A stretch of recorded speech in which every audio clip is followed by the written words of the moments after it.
the funny thing about this Deontay Kyle and Jesus situation is you wouldn't believe Jesus.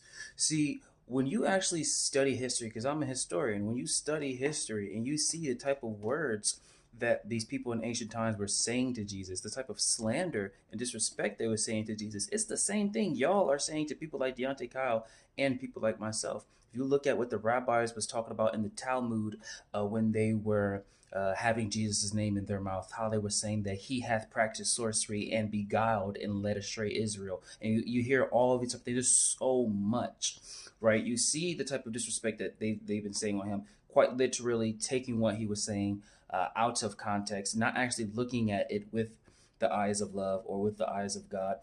And you actually hear out Jesus' own mouth when Mark 7:8-13 comes, and he says, you nullify the word of God by the traditions that you have passed down.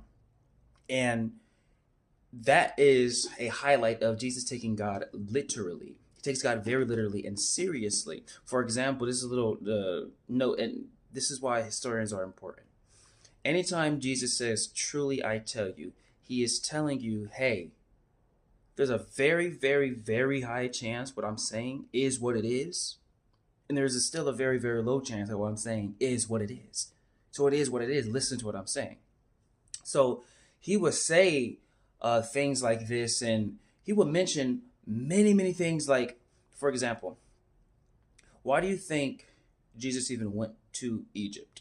You can pull up all these ancient writers, for example, like Celsus, and a lot of Christian scholars like to highlight Celsus because Celsus is one of the ancient writers that not only proved Jesus' existence, so that's why it's important for you to know, but he also proves that Egypt is the place to go to get the magic and miracles that Jesus had.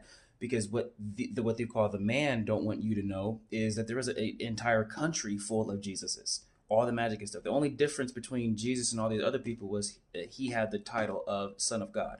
That's the only difference. Now, when you start to unpack that, you can pull up many different ancient writers talking about the same thing.